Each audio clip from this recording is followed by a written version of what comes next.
Choosing a laptop can be really hard, especially if you have a really tight budget. With a limited amount of budget, you have to take a lot of factors into consideration, such as the specs, the features, and also how the laptop looks like. But this year, Huawei has launched the Huawei Matebook D15, which I heard is a decent laptop for a really good price tag. So today I'll be talking about the Huawei Matebook D15, and hopefully by the end of this video you can get an idea of whether you should or should not buy this laptop. So without wasting more time, let's get into it.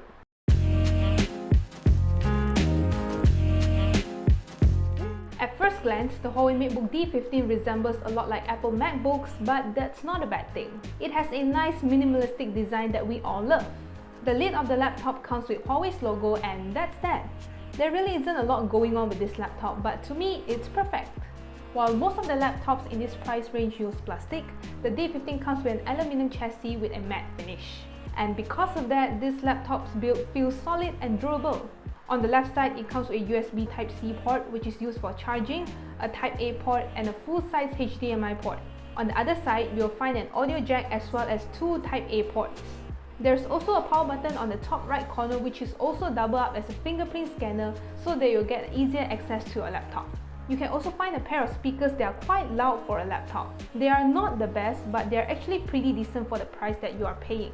In terms of its screen, the Huawei Matebook D15 has a 15.6-inch IPS full-view display. But one thing that I realized is that the colors are a little flat. But colors aside, the display comes with really thin bezels.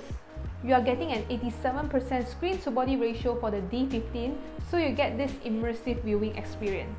But because of its slim bezels, Huawei is forced to put their webcam somewhere else, and they have placed it in the weirdest place possible.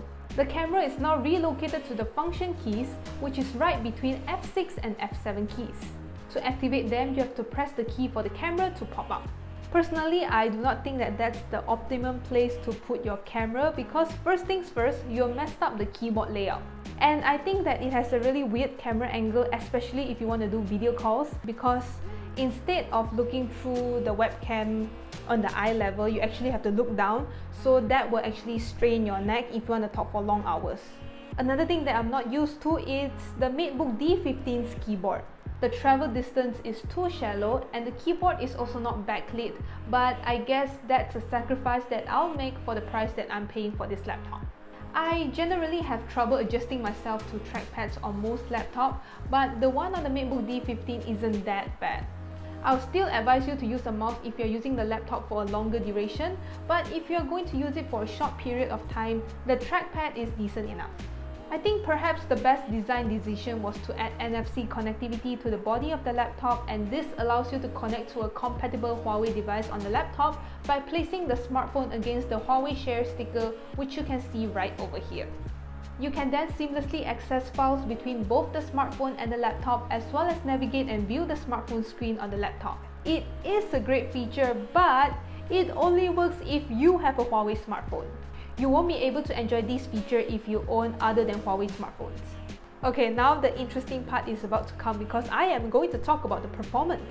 So for its performance, the Matebook D15 comes with an AMD Ryzen 350U processor with 8 GB of RAM. And in terms of storage, there are two options available.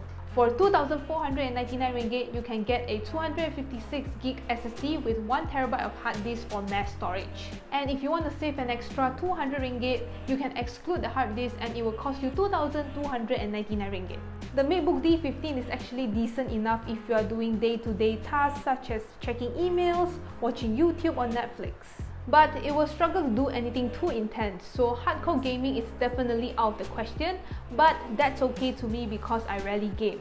But I do have some struggles when I use this laptop because I do a lot of editing. I use Premiere Pro, I use Photoshop, I use Lightroom, so that means a lot of my stuff are really complicated. So for example, if I launch Adobe Premiere Pro and I start to edit 4K footages, the Premiere Pro will start to crash.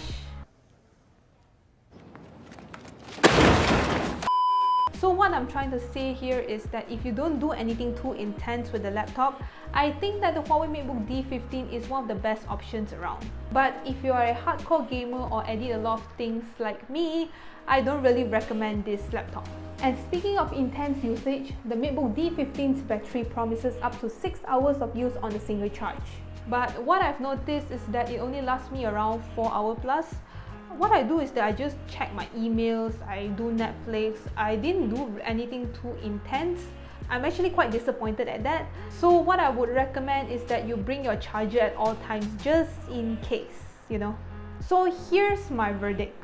I think that if you're someone who just wants to use a laptop to get simple tasks done, the Huawei Matebook D15 is easily the laptop that I would recommend, especially if you're a student who just want to get your assignments done or just want to watch videos. The laptop looks good, has decent hardware performance for day-to-day tasks, and it also has additional flagship features like the Huawei Share, which makes your workflow much easier. But if you're into something serious like gaming or video editing, then the D15 is not the right choice. Instead, you can consider something like the Acer Nitro 5.